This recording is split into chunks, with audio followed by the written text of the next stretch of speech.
Guys എനിക്കൊരു പച്ച മാങ്ങ കിട്ടിയേക്കുണ്ട്. അപ്പോഴാണ് ഞാൻ ഓർത്തത് ഈ മാങ്ങ വെച്ച് എന്ത് ചെയ്യാന്ന്. നമുക്കപ്പോൾ സൂത്രം ചെയ്താലോ? സബ്സ്ക്രൈബ് ചെയ്തിട്ടില്ലെങ്കിൽ എൻ്റെ ചാനൽ സബ്സ്ക്രൈബ് ചെയ്യണം ഗായ്സ്. മാങ്ങ പൊട്ടിത്തെറിച്ചത് ഉണ്ടാക്കാം. തുടങ്ങല്ലേ ഗായ്സ്. എന്നിട്ട് മാങ്ങയിനകത്ത് ഇട്ടിട്ട് നമുക്ക് നല്ലോണം ഇടിക്കാം. ധനങ്ങൾ സെറ്റായി ഗായ്സ്.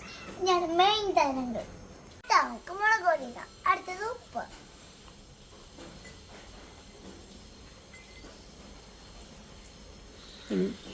നമുക്ക് വെളിച്ചെണ്ണ വെച്ചാലോ?